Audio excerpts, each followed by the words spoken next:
they can be Chasidei Umot Haolam, they can be pious, then the piety will bring them their part of the world to come. And after reading the Rambam, we have a problem. It's not true. It's like I was promised to have my share in the world to come. Suddenly the Rambam is telling me, no, you only have to struggle and to work hard with your faculty of sechel, of reason, rational, and then you may have a chance to attain the godly understanding. But actually, if you're not wise enough, you will not get it, and when you die, your whole soul will die, and you will have nothing left, no continuity. So it's very disappointing in one way. So if something is disappointing, we have to find a positive explanation. That's a principle in Judaism. So we have a few explanations that making us not to be so nervous and to understand what the Rambam may have meant saying these harsh words. We can ask what about all the simple people, and there are several answers. One simple answer could be that the Rambam is also giving these answers in a different place. He's saying this world cannot live without. I think he calls it something like instead of saying ordinary people, he's saying lunatics or crazy people. But anyway, the world must have the normal, the standard people, because that's what makes the world continue and exist and to work. A wise man, a great man cannot live alone without society, right? You must have society, and you must have benefits, right? A man cannot live on a isolated island and do all the hustle and the work that should be done in this world. So that means that there is interaction between the great sage and the other people.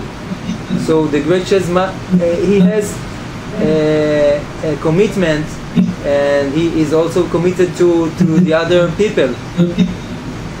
But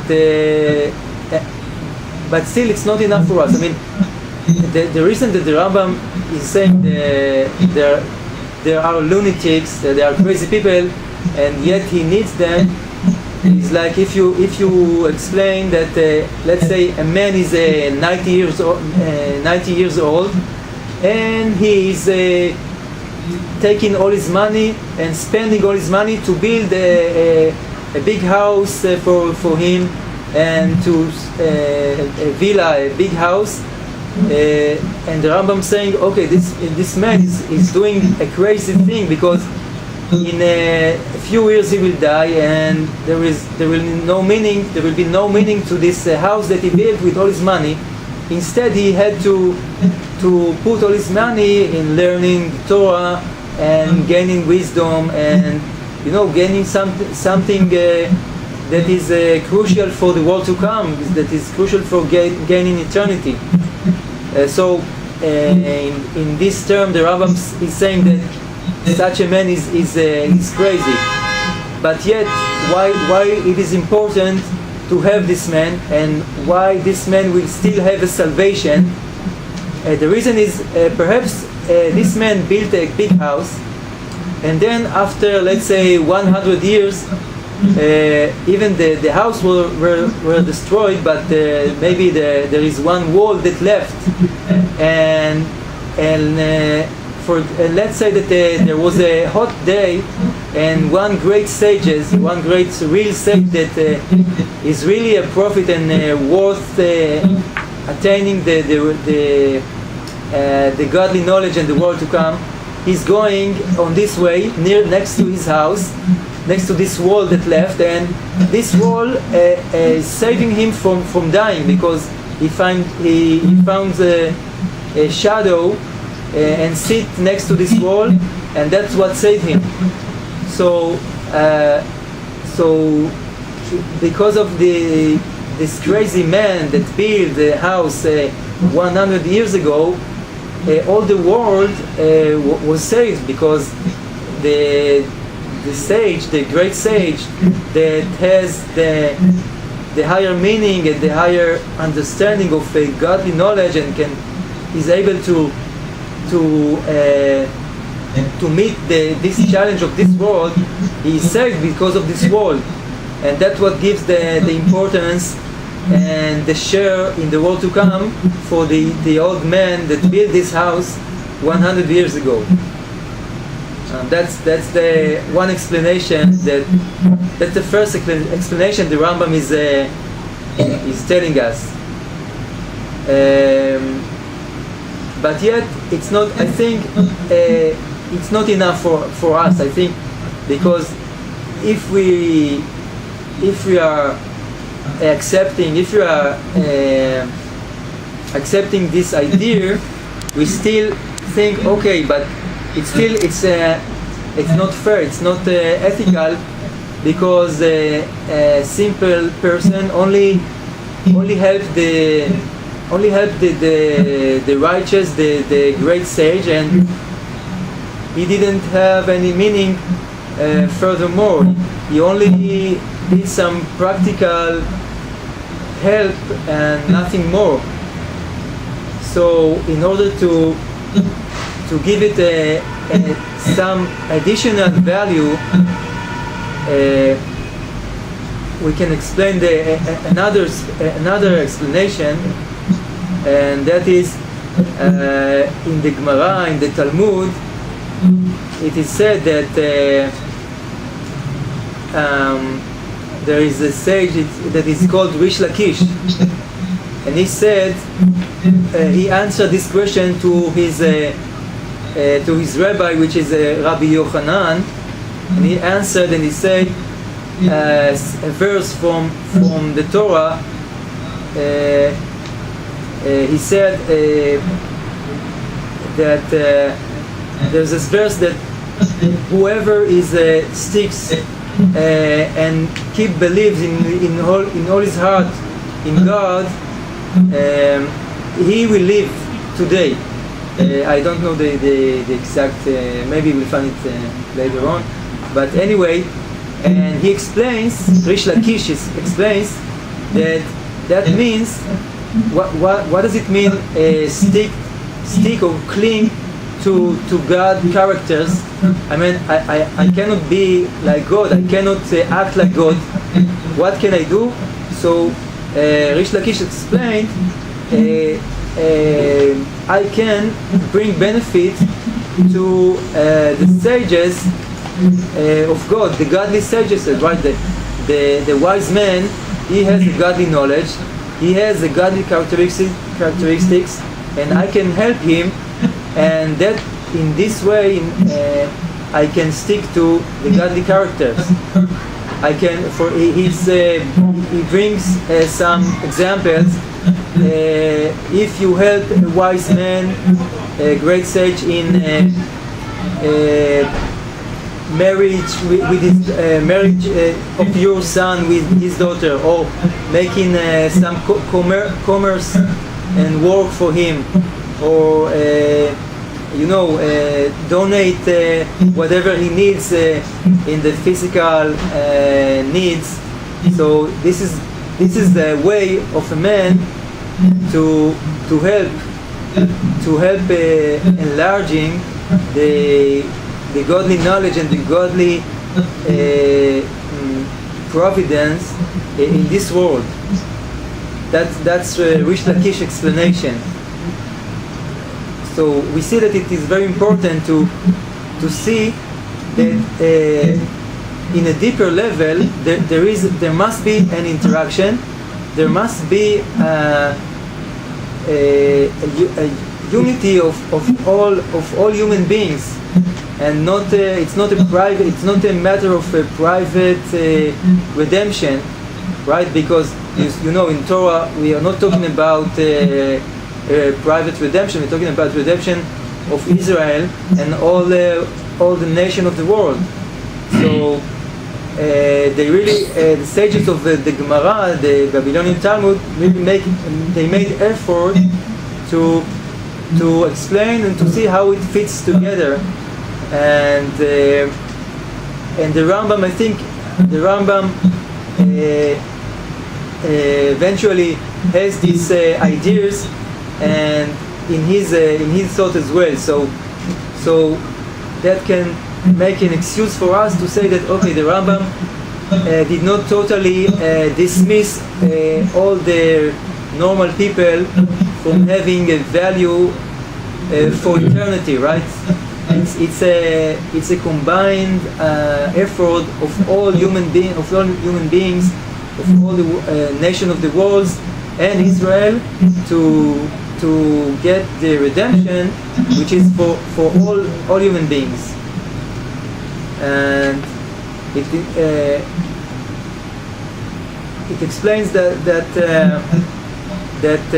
this is our mission and our possibility to work for the godly tasks, godly goals in this world. Perhaps we can do some break for questions, or some 5 minutes breaks if there are no questions. Sorry తెలుగులో మొత్తంగా చెప్పండి sir.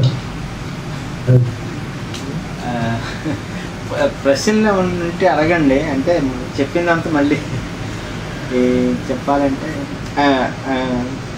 చివరి విషయం చెప్తున్నాను. అంటే రాంబామ్ గారు అనేది ఏంటంటే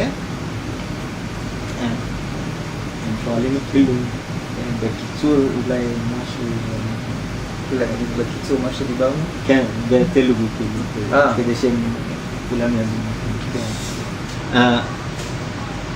రాంబామ్ గారు అనేది ఏంటంటే మనం హయ్యర్ లెవెల్ నాలెడ్జ్, దేవుని జ్ఞానం పొందకపోతే దానివల్ల ఉపయోగం లేదు. మన జీవితం వల్ల మనం పుట్టి చచ్చిపోయి ఒక యానిమల్ లాగా పుట్టి పెరిగి చచ్చిపోవటం జరుగుద్ది. అంతటితో మన మన మన ఆత్మకి కంటిన్యూటీ అనేది ఉండదు. దాని కంటిన్యూటీ ఉండాలి అంటే మనం దేవుని జ్ఞానం పొందాలి. అవును సార్, అది అర్థమైంది. మరి ఇప్పుడు ఈ పరిస్థితుల్లో మరి ఎంతో మంది ఆఫ్రికన్స్ చూసుకోండి, ఇండియన్స్ చూసుకోండి, చాలా మంది అసలు ఏమి లేకుండానే జీవించి చనిపోతున్నారు కదా. అదే ఇప్పుడు ఆయన చెప్పిన ఉదాహరణ కూడా అదే. అంటే అదే దానివల్ల అందరికి మిగతా వాళ్ళ సంగతి ఏంటంటే, ఇప్పుడు కొంతమంది సేజెస్ ఉన్నారు, వాళ్ళు ఆ లెవెల్కి రాగలుగుతారు, అది ఆ దేవుని జ్ఞానాన్ని పొందగలుగుతారు. కానీ ఆ లెవెల్కి వచ్చి మిగతా వాళ్ళ సంగతి ఏంటి, అందరి సంగతి ఏంటంటే ఉదాహరణ ఇచ్చారు. ఒక 90 ఏళ్ళ ముసలి ఆయన ఒక పెద్ద మేడ కట్టుకుంటే దానివల్ల రాంబామ్ గారి అనేది ఏంటంటే అతనికి ఉపయోగమే ఉంది. 10 సంవత్సరాల తర్వాత చనిపోతాడు, 1 సంవత్సరం తర్వాత చనిపోతాడు. కట్టుకున్నందువల్ల ఉపయోగం ఏంటి అంటలేదు. ఆ డబ్బులు ద్వారా నిమిత్తం వినియోగిస్తే మంచిది కదా అని అంటున్నారు. అదే దాన్ని కట్టుకోవటం వల్ల ప్రాక్టికల్గా నువ్వు చేసిన పని, మంచి ఇల్లు కట్టేవు, అంతకన్నా పెద్ద గొప్పతనం ఏముంది దానిలో? మంచి భవనం కట్టావండి అంటాం, అంతకన్నా నువ్వు గెయిన్ చేసింది నువ్వు పొందింది ఏమీ లేదు దానివల్ల.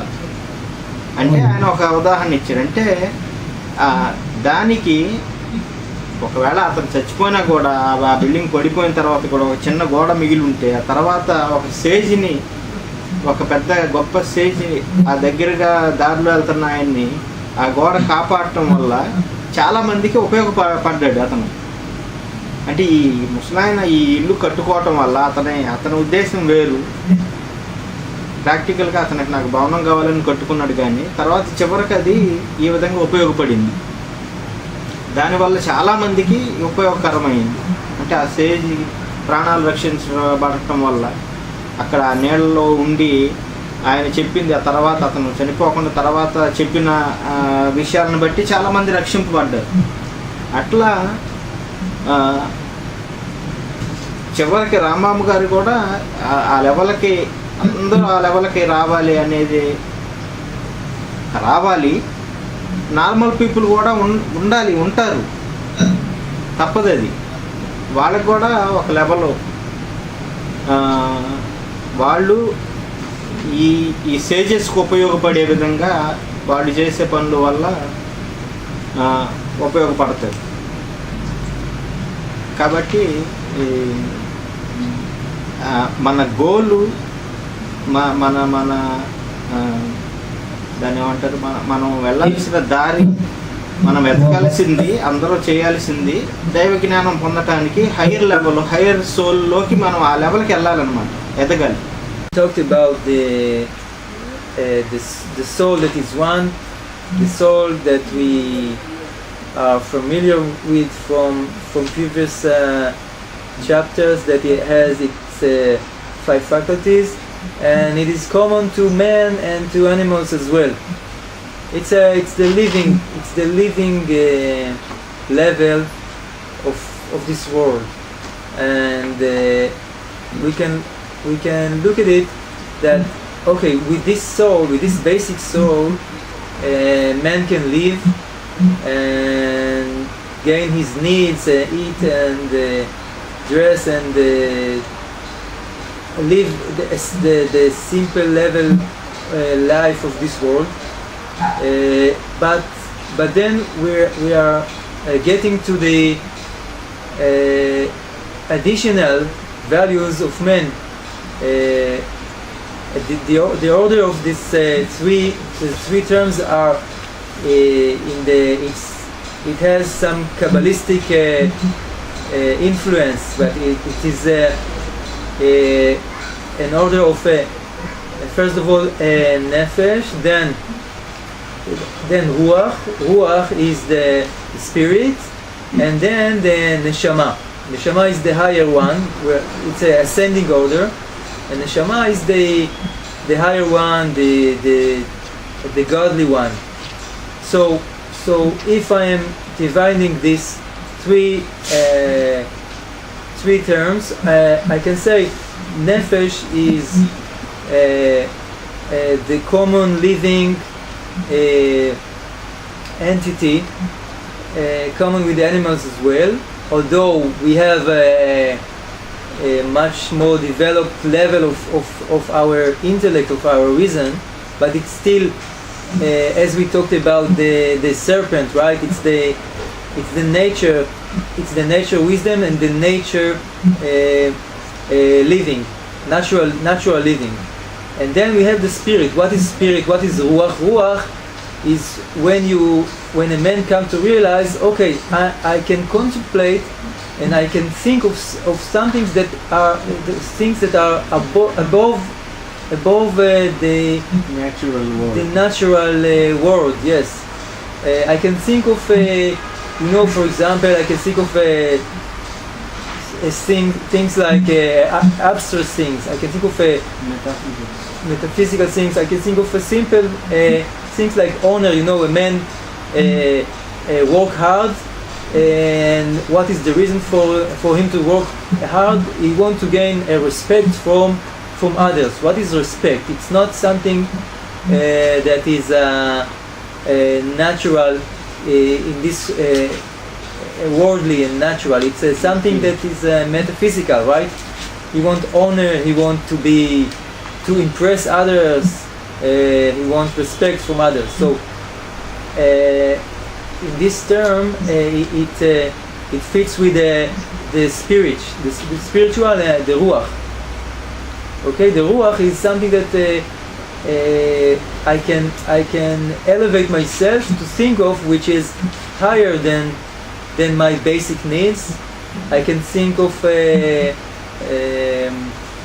even when I think of emotions, I can think of it philosophically. I can try to describe things that are are not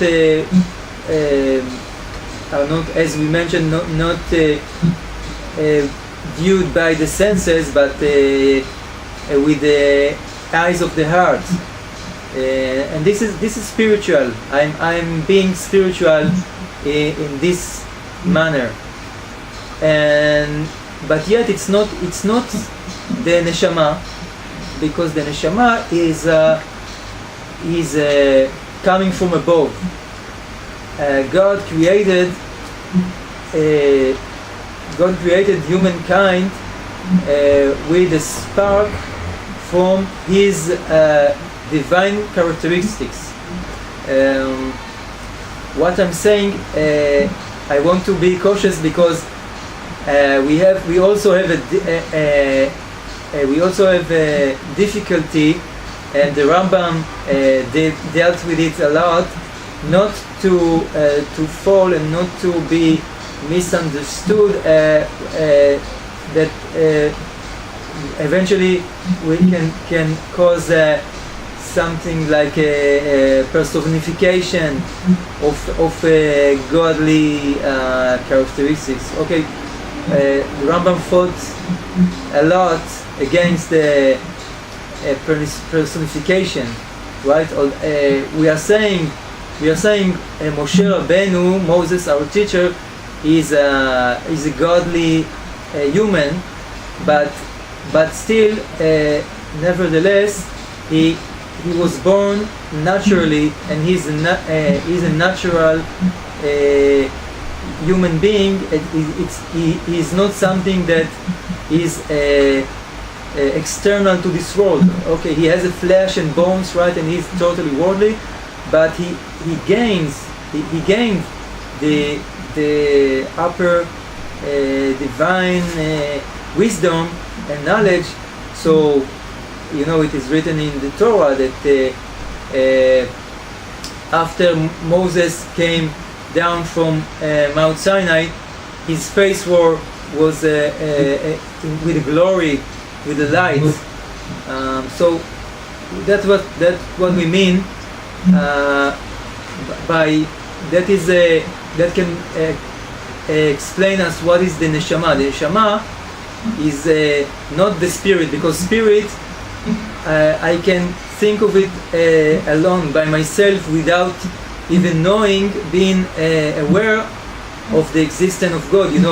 If a person born in this world, it's not obvious, it's not trivial to realize that there is a creator, right? All the Greek philosophy has no assumption of this term of creation and God. They believe that, for example, that the world itself is eternal, and it was not created, but it was always exist. So this is the natural way to think when someone is born to this world. It is told about Abraham, our father, that he was looking for God, right? He didn't see where is God, and all around him there was idolatry and sculptures, and he realized, okay, this is not the truth, and I cannot worship the sun, I cannot worship the moon. Nothing is the major key. Nothing is the owner of this place. So he came to kind of an emptiness of realizing, of understanding. Perhaps this place has no someone in charge. There's no someone that is responsible. And then it is said that after he had this he has this emptiness in him, then God was able to reveal and to give his message to Avraham Avinu. Okay, so it's a process that in the beginning you cannot see God, and you cannot realize that God is the one who is responsible and who is conducting everything in this world, because that's the meaning of the so-called absence of God. Because if everything was godly, we weren't able to live, because everything was full with so many lights, we cannot function.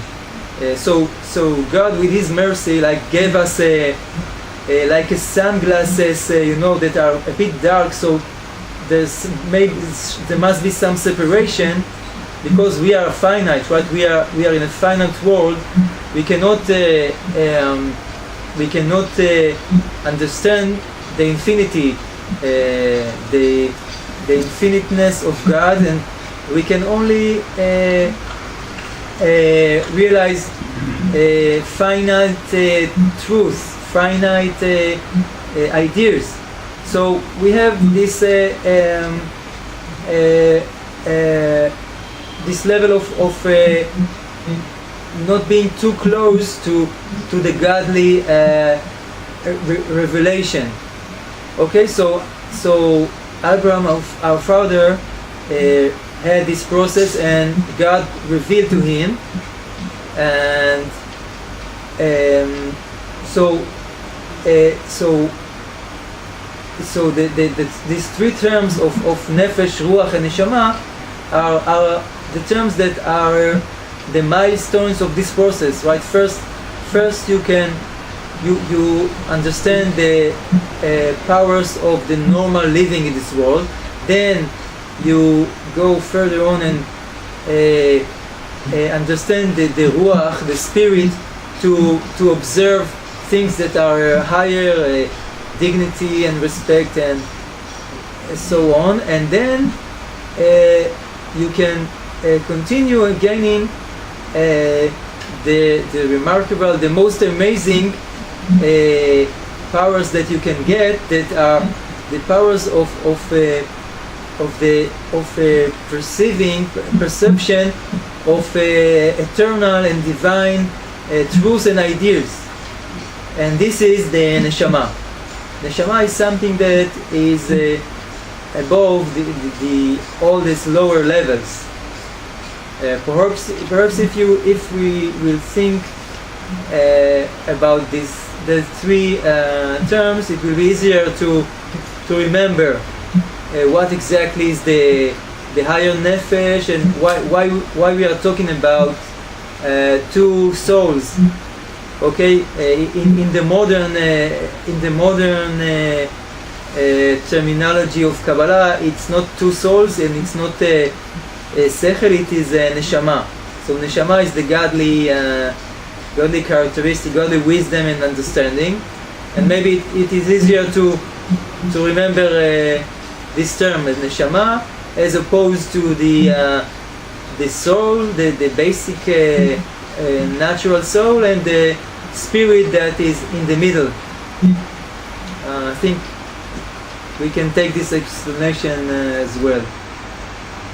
Hebrew పదాలు రాసుకోవటం మంచిది నా ఉద్దేశం ప్రకారం అయితే, ఎందుకంటే మనం మొత్తం కలిపి సోల్ అంటాం కన్నా నెఫెష్, రూవాహ్, నెషామా అనే మూడు లెవెల్స్ని, నెషామా అనేది హయ్యర్ లెవెల్, నెఫెష్ అనేది మామూలు జనరల్లో బేసిక్ లెవెల్, మొత్తాన్ని కలిపి మనం ఆత్మ అని కానీ మానవుడు అని కానీ ఏదన్నా కానీ మనం అంటున్నాము. అంటే సింపుల్గా మనం అర్థం చేసుకోవడానికి ఇప్పుడు రెండు ఆత్మలు ఉన్నాయా అనుకోవటం కానీ, లేకపోతే హయ్యర్ నెఫెష్, లోయర్ నెఫెష్ అని అంటున్నప్పుడు కొంచెం మనకి అంటే సోల్, హయ్యర్ సోల్, లోయర్ సోల్ అంటున్నప్పుడు కొంచెం అది కన్ఫ్యూజన్గా ఉండొచ్చు. అందుకనే మనం నెఫెష్ అనేది బేసిక్, రువాహ్ అనేది ఇంకా దానికి మెటాఫిజిక్స్కి సంబంధించిన విషయం, నెషమా అనేది మాత్రం దేవుని నుంచి వచ్చిన ఆ దైవ జ్ఞానం పొందటానికి ఇది ఇవ్వబడిన విషయం. అట్లా మూడు భాగాలుగా మనం దాన్ని గుర్తుపెట్టుకుంటే, ఆ మూడు విషయాలనే మూడు హీబ్రూ టర్మ్స్ని గుర్తుపెట్టుకుంటే మంచిది. దాన్ని దాని గురించి ఒక్కొక్క దాని గురించి తర్వాత ఇప్పుడు మనం బాగా స్టడీ చేసేది రాంబామ్ గారి ప్రకారం అయితేనే నెఫ్ష్ గురించి మాట్లాడుతున్నాం. తర్వాత రూహ్ నెషమాది అది కొంచెం హైయర్ లెవెల్ తర్వాత మాట్లాడుకుందాం. ముందు నెఫెష్ని అర్థం చేసుకుంటే మనం తర్వాత దాన్ని ఇంకా స్పిరిచువల్ లెవెల్కి ఎలా తీసుకెళ్ళాలి, తర్వాత ఇంకా నెషమా లెవెల్కి ఎలా తీసుకెళ్ళాలి అనే దాని గురించి మనం తర్వాత నేర్చుకోవచ్చు. అంత క్లియరే కదా. ఫస్ట్ చాప్టర్ మనకి క్లోజ్ అవుతుంది. క్వశ్చన్లు ఏమైనా ఉంటే రాయండి. మనం లోవెస్ట్ లెవెల్లో ఉన్నాము. నెఫెస్ నుండి రువాకి వెళ్ళాలి, రువాక్ నుండి నెషామా లెవెల్కి వెళ్ళాలి. అది బేసిక్గా మనిషి అయితే ఫస్ట్ నెఫెస్లో ఉంటాడు. అది జనరల్గా అందరికి ఉండేది. మామూలుగా మానవుడు ఒక జీవి అన్నప్పుడు ఈ నెఫెస్ లెవెల్లో ఉంటాడు. అతను పరిసరాలను తర్వాత అతను ప్రవర్తనను బట్టి అతను గెయిన్ చేసుకునేదాన్ని బట్టి ఇంకా ఇంకో లెవెల్కి వెళ్ళగలుగుతాడు. సార్ మరి జీవాయువు వదగా నరుడు జీవాత్మాయను అని ఉంది కదా. మరి జంతువులు వచ్చి నోటి మాటతో సృజించబడితే మనిషి వచ్చి వాయువు వచ్చి జీవాత్మాయన అని ఉంటుంది కదా. ఇద్దరిలో ఉంది. మరి ఈ డిఫరెన్స్ ఆ డిఫరెన్స్ ఎక్కడ వస్తుంది? మరి బేసిక్ లెవెల్ నెఫెష్ అని అన్నప్పుడు నెఫెష్ లెవెల్ జంతువులు కూడా అదే లెవెల్లో ఉంటుంది కదా. అంటే ఇప్పుడు జంతువుల్లో కూడా జంతువుల లెవెల్కి మానవుడి లెవెల్కి కొంచెం తేడా ఉంది అంటున్నాం కదా నెఫెష్ విషయంలో. రీజనింగ్ అన్నది కూడా ఒక లెవెల్ ఒక నుంచి ఒకటిగానే వస్తుంది. లోయర్ న్యూట్రిటివ్ లెవెల్ ఉంది చూడండి. ఆ బేసిక్ది జంతువులన్నిటికీ మానవుడికి ఒకటే అవుద్ది. ఒకటే. కానీ మానవుడికి జంతువులకి తేడా ఇంతకు ముందు అడిగారు కదా, తేడా ఏంటనేది. మానవుడికి జంతువుకి తేడా ఏంటంటే మనం రీజనింగ్ అని చెప్పాము ఇంతకుముందు. దానికి కూడా రీజనింగ్ ఉన్నా ఆ రీజనింగ్ లెవెల్ వేరు అంటున్నాం. లెవెల్ వేరు అంటే అందుకే రామం గారు ఉదాహరణ ఇచ్చాడు. అంటే పక్షి ఆత్మ పక్షికి ఉంటుంది నెఫెష్, కుక్క నెఫెష్ కుక్కకు ఉంటుంది. అది ఇది ఒకటి కాదు. అంటే ఆ ఫంక్షన్స్ ఒక లెవెల్ వరకు ఒకటైనా కూడా దాని రీజనింగ్ దానికి ఉంటుంది. ఆ లెవెల్ మనకన్నా కొంచెం తక్కువ లెవెల్ అది. అలాగే ఇంకా మాట్లాడితే రాయి, చెట్టు, పక్షి, అంటే జంతువు, మనిషి, అట్లా ఒక లెవెల్స్ ఉన్నాయి దానిలో. కాబట్టి మనకున్న లెవెల్స్లో మనిషికి ఉన్న లెవెల్స్లో నెఫెష్కి ఉన్న లెవెల్లో జంతువులో ఉన్న నెఫెష్ అది ఇది తేడాగా ఉంటుంది. జంతువు లెవెల్ మనం అసలు దాని గురించి మాట్లాడలేదు. మనిషి గురించి నా నెఫెష్, మనిషిలో ఉన్న నెఫెష్ సంగతే ఇప్పుడు మనకి 5 ఫ్యాకల్టీస్. జంతువులో ఉన్న ఆ లెవెల్ వేరది. అంటే ఉదాహరణకు మనం అర్థం చేసుకోవటానికి ఇప్పుడు దోతల లెవెల్ వేరు కదా, మానవుల లెవెల్కి దోతల లెవెల్ వేరు కదా. అట్లా మనిషి లెవెల్ ఏంటంటే దేవుడే జీవవాయువుదే అంత లెవెల్ ఉంది మనిషి దగ్గర. మామూలు జంతువులు అయితేనేమో వాటి వల్ల అవే పుట్టించును గాక, ఆ జలరాశులు అవి తమంతట తాము పుడతాయి అని ఆ లెవెల్ వేరు అసలు. అది మామూలుగా దేవుడు తనంతటికి తాను చేయాల్సిన అవసరం లేదనమాట. చెప్తే చాలు మాటతో అవి పుట్టును కాక పుట్టించును కాకంటే అయిపోతుంది. ఇక్కడ ఆయన ఇన్వాల్వ్ అవ్వటం జరిగింది. ఎందుకంటే ఇది ఆయన మానవుడిది మిగతా సృష్టి అంతటికంటే హైయర్ లెవెల్ కాబట్టి. మానవ సృష్టి అంతట్లో జీవాలన్నిటికన్నా హైయర్ లెవెల్ ఎవరు అంటే ఇంతకుముందు అడిగారు కదా ప్రశ్న, మానవుడిది. ఆయన జీవవాయువు ఊది ఆ లెవెల్లో పెట్టడం జరిగింది, హై లెవెల్లో. అప్పుడు ఇక్కడ జీవవాయువు అని అంటే ఏది రోహ నిషామా?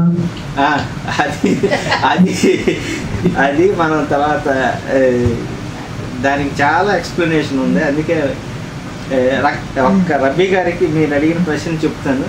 ఆయన ఏమన్నా చిన్న సింపుల్గా ఏమన్నా చెప్తే మనం class ముగించుకోవచ్చు. עובדיה הוא שואל, אז ויפח באפו נשמת חיים. לזה ויש חיות נפש חי, נפש חיה. יש הבדל בין זה לזה. כאילו, אז מה עכשיו, מה זה ויפח באפו נשמת חיים? אם זה נפש, נשמה או רוח, מה זה?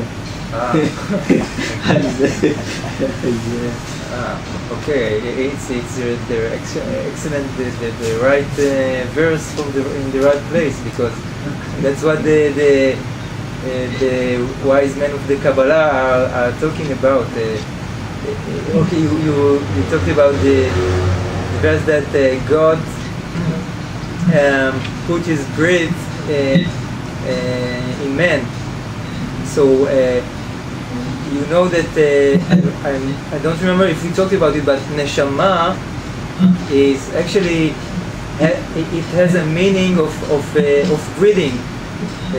Neshama in the Bible, in the Torah, it's like everything that has breathing in one explanation of it. So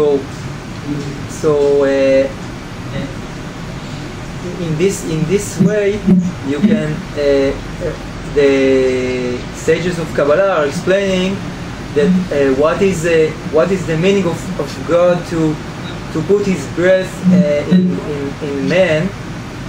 That means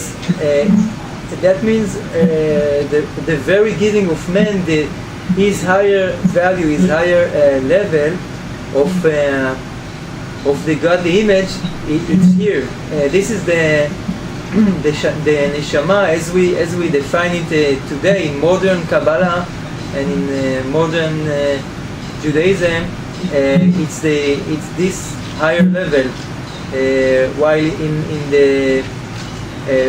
Torah, basically, traditionally it can be addressed as the lower simple breathing as well. So Vayipach be'apav, that God breathed with His mouth. It reflects the divine characteristics of the godly image that is given to man. And it is said that Adam Arishon, first man, and Moshe Rabbeinu, Moses as well, they gained this completeness, this wholeness of having a conscience that is totally divine. Like the Rambam would not agree with this, but the sages of Kabbalah are explaining that both Moses and Adam Arishon, they live in a totally divine conscious. So all what they did was we can say was conducted as of the neshama, as of the neshama that God breathed, the godly breathing. It's like the godly breathing. It's like a parable that God has a breathing as well. And if you follow this parable, so the godly breathing that God breathes was gained by man and Adam, the first, and Moses, our teacher, they fully gained it, and they conducted their wholeness with no separation of physical and spiritual. They just use it as a whole. but that's really the higher. You know, we have to also all the time we have to remember that we are in a world that has some breakage, and we are in a lower level that we are. It is our aspiration to get to such a realization of this state. ఈ విషయంలో ఒక్క చిన్న మాట ఏంటంటే, దేవుడి మట్టి బొమ్మను చేసి అని ఊదాడని మాత్రం అనుకోవద్దు అసలు. అర్థమైంది? ఫూ అని ఊదటం కాదు అక్కడ బ్రీతింగ్ అంటే. It's like if you know that there's the profession of making the vessels of glass, right? How do you make a glass? You have some stick, and you it's like a straw, and you breathe through the straw in the hot sand. It's hot sand, right? A glass liquid or sand, and then your air is entering this liquid, and it makes this vessel of glass, like a mold, like a cup or something. Yes. So this is the parable for like God breathes through the man, and his godly air, you can say, his godly air enters into man, and that's the uniqueness of man's creation. So that means, sir, you mean to say that neshama is only in human being. Neshama is not in animals. Right. I think you're right. Right. Yes. Then in that sense, Psalm 150 says in last verse, Kola neshama te hallelujah, hallelujah. So only human beings will come there. Huh? Oh, that may be the confusing part, because if we remember the original definition that neshama is everything that breathes, so maybe King David, when he wrote this, he meant that all the animals will praise Hashem as well. You know, it's like there is even a midrash, or there's a writing that is called Pirkei Shira, right? That there's writing that each animal has its own way to sing praises for Hashem. Okay, it's in his way, so in its way, right? So birds has their praising of God, and the dogs, and each animal. So if you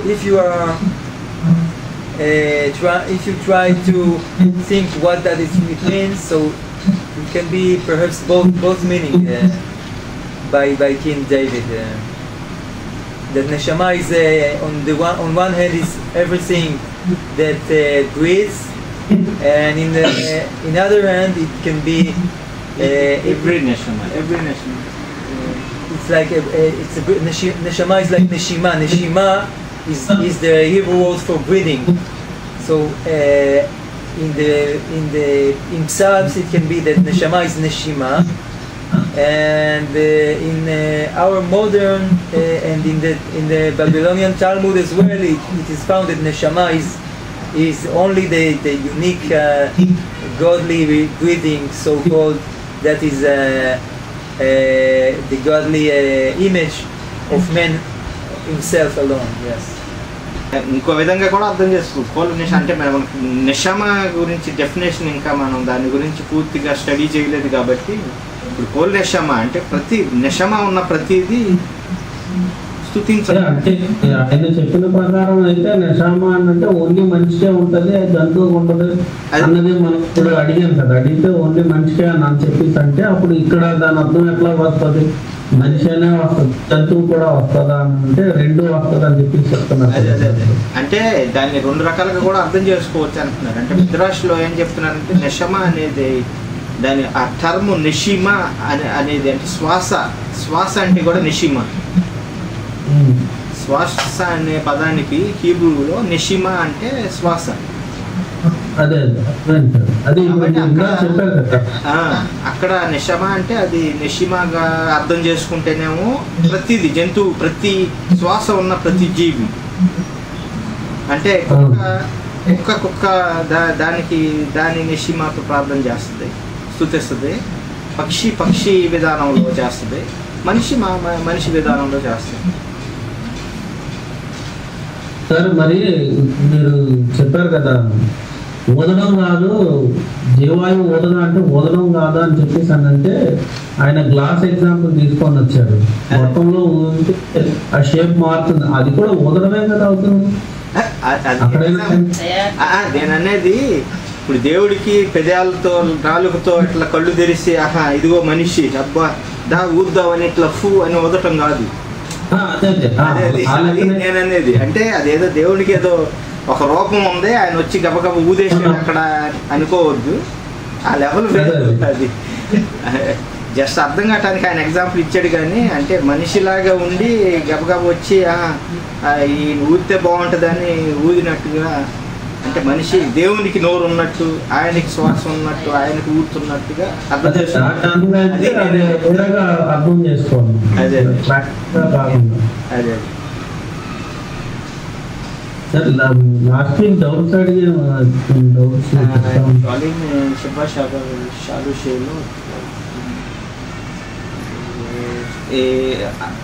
ఒకసారి గుర్తు చేయండి. అదే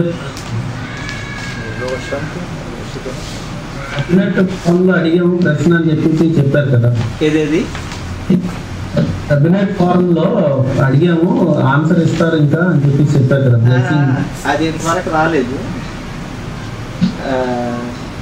שלחנו לרבנות הראשית שאלה עוד לא קיבלנו.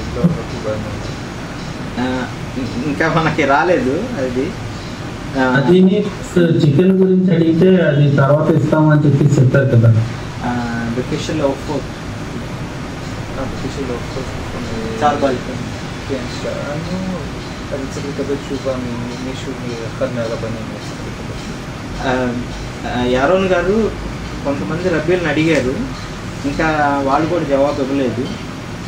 దాన్ని next week אולי אני אשלח לו משהו להבין יותר טוב, אני אשלח לו באים עם שאלות להבין יותר טוב משהו בדיוק, איך זה קורה, מה הולך שם.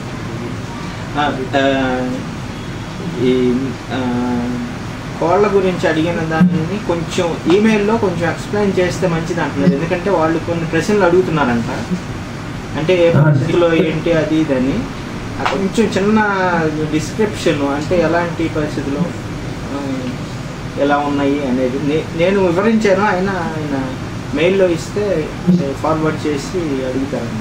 అంటే నేను డీటెయిల్గా రాసి పంపిస్తాను సార్. అదే ఎందుకంటే వాళ్ళు కొంచెం ప్రశ్నలు అడుగుతున్నారంట, వాటికి ఆ సిచ్యువేషన్ని క్లియర్గా చెప్తే అప్పుడు జవాబిస్తారు సార్. తర్వాత ఇంకొకటి, ఇప్పుడు పచ్చబొట్టు పొడిపించుకున్నారు తెలియలేనప్పుడు, మరి ఇప్పుడు తెలుసుకున్నారు పచ్చబొట్టు పొడుచుకోకూడదు అని సంగతి. అంతకుముందు అన్నిలుగా ఉన్నప్పుడు తెలీదు, పొడిపించుకున్నారు దేహం మీద. మరి ఇప్పుడు తెలుసుకో శ్రవణ కమాండ్ వచ్చి దేవుని గురించి తెలుసుకున్న తర్వాత ఆ పరిస్థితి ఏంటి, దాన్ని ఏం చేయాలి? ఇప్పుడు అంటే విగ్రహాలకు సంబంధించిన బొమ్మలు అదే అర్థం అలాంటివి שאלה נוספת מעניינת אפילו, זאת אומרת כאילו אוקיי, תודה רבה. Thank you sir, thank you so much. Thank you for next week chapter 2. Next week hopefully we will start chapter 2. Yes sir.